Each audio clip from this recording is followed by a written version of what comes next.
Saudara-saudari yang terkasih, selamat Paskah untuk kita semua. Pada renungan kali ini kita merenungkan dari Injil Lukas bab 24 ayat 13 sampai 35. Saudara-saudari yang terkasih, pernahkah kita merasa berjalan dalam hidup ini dengan hati yang terasa berat? Melangkah tetapi tanpa arah yang jelas. Menghadapi kenyataan hidup yang sulit hingga seolah-olah tidak ada lagi harapan. Dalam Injil Lukas yang dipisahkan dua murid yang berjalan ke Emmaus, mereka pun mengalami kekecewaan besar karena harapan mereka kepada Yesus Sang Mesias seolah-olah hancur bersama kematiannya di kayu salib. Dalam perjalanan itu, Yesus yang telah bangkit mendekati mereka dan berjalan bersama mereka. Namun anehnya, mata mereka tertutup. Mereka tidak mengenalinya. Yesus mendengarkan curahan hati mereka, membiarkan mereka mengungkapkan kekecewaan dan ketidakmengertian mereka.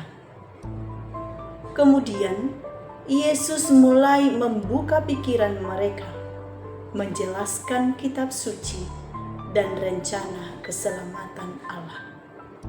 Hati mereka mulai berkobar, belum sepenuhnya menyadari siapa yang berjalan bersama mereka. Ketika akhirnya mereka duduk makan, Yesus mengambil roti, mengucap berkat, memecahkan dan memberikannya kepada mereka. Saat itulah mata mereka terbuka dan mereka mengenalinya. Namun seketika itu pula Yesus lenyap dari pandangan mereka. Saudara-saudari yang terkasih, kita pun seringkali berjalan di jalan hidup kita seperti dua murid itu.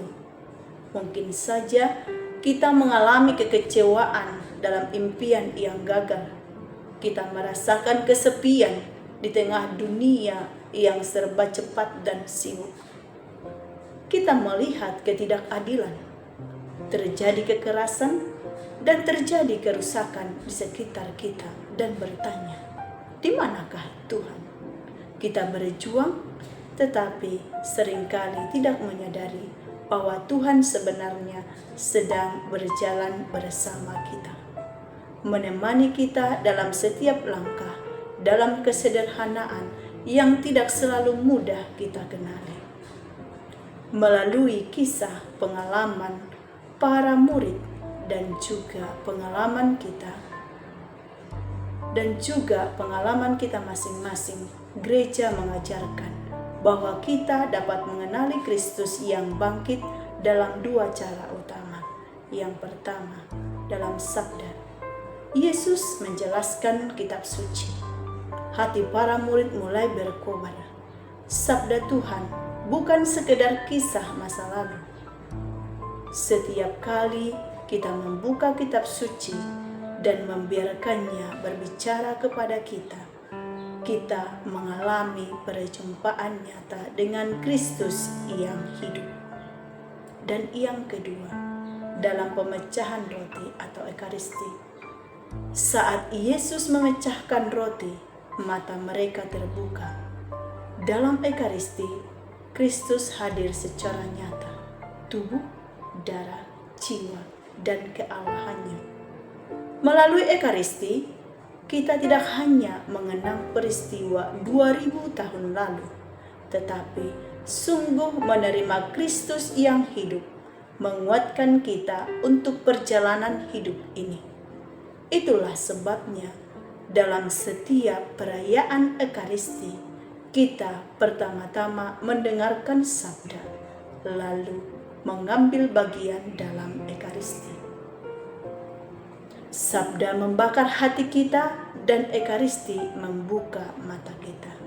Saudara-saudari yang terkasih, pada masa Paskah ini mengajak kita untuk bertanya pada diri sendiri, apakah aku membuka hatiku saat mendengarkan sabda Tuhan? Apakah aku merayakan Ekaristi dengan penuh iman dan cinta? Apakah aku membuka mata terhadap sesama di sekitarku yang membutuhkan perhatian dan kasih?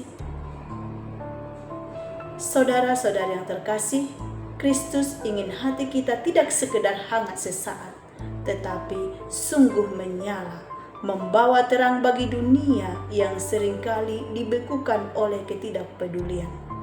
Saudara-saudari yang terkasih, saat mata kedua murid itu terbuka, mereka tidak tinggal diam. Mereka segera kembali ke Yerusalem untuk mewartakan kabar sukacita. Kami telah melihat Tuhan. Marilah kita juga membuka mata kita, mengenali Tuhan yang hadir dalam sabda dan ekaristi, serta membawa kehadiran Kristus dalam hidup nyata kita. Baik kita saat berada di rumah, di sekolah, di tempat kerja, di masyarakat, dan dimanapun kita berada. Kristus sungguh telah bangkit. Semoga mata kita terbuka, hati kita menyala, dan hidup kita menjadi saksi kasih-Nya. Selamat Paskah, Pace Ebene.